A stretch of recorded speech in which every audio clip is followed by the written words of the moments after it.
ዋለልኝ መኮንን እኮ ጽሁፉን አልጻፈውም። እንዲያውም ከዛ አካባቢ ስለመጣ እሱ እንዲያቀርበው ተመረጠ እንጂ ዋለልኝ መኮንን በእርግጥ ቡድን ውስጥ ነበር። አዎ እዛ ቡድን ውስጥ እኔም ነበርኩበት። እርግጥ ነው ከሞተው ዋለልኝና ከኔ በቀር ያሉትን ሰዎች ከፊሎቹም ሞተዋል። እነማን እንደነበሩ አላስታውሳቸውም። ብቻ በቡድን ውስጥ ኦሮሞዎችም አማሮችም ነበሩበት። ግን ያው ጽሁፉን እኔ ባቀርበው አስበው ማን ይቀበለኛል?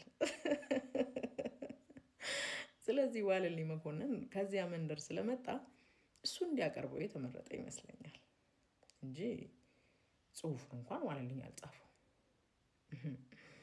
ያን የተማሪዎች አመጽ የቀሰቀሰው ጽሁፍ፣ ያቀጣጠለው ጽሁፍ፣ የተማሪዎቹ አመጽና እንቅስቃሴ ስጋ ለብሶ ፊትና ሰውነት ኑሮት ከፊት ሆኖ የመራው ዋለልኝ መኮንን አልጻፈው።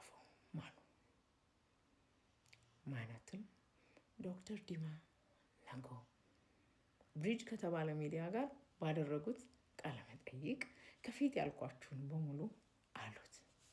እኔ ደግሞ አንድ ጥያቄ ልጠይቅ። እኔ የምለው ዋለልኝ መኮንን ግን እውነት ከዚያ መንደር ነበር እንዴ የመጣው? ዋለልኝ መኮንን ማን ነው? እርግጥ ኢትዮጵያዊ ነው። that's what matters the most I know። ሆኖም ግን እነሱ እንደተጠቀሙበት ተማሪው ማምኖ እንደተከተለው ዋለልኝ ግን ምንጩ ያ መንደር እንዳልሆነ አንዳንድ መጽሐፎች ላይ ተጽፏል። ለምሳሌ ካላችሁኝ የለውጡ ምሰሶዎች የተባለ መጽሐፍ ገጽ 50 ላይ ስለ ዋለልኝ መኮንን አያት ካሳ ኩራሽ የጃተን ነኝ እና ስለ እናቱ ወይዘሮ ጥሩ ቦሩ እዚሁ መጽሐፍ ላይ ተጽፎላችኋል። ገጽ 50 ላይ ሄዳችሁ ተመልከቱት። እንዴት ወደ ቦረና ሳይንት እንደመጡ ቁልጭ አድርጎ አስቀምጦታል። ሌላ ማምከኛም ካላችሁ እንወያይበት። እንደው ነገሩ ቢገርመኝ ነው። እስኪ ኢንተርቪውንም ትንሽ ልጋብዛችሁ፣ አዳምጡት። እንደው የዚች ሀገር ፖለቲካ ግን እንዴት ውስብስብ እንደሆነ ልነግራችሁ አልችልም።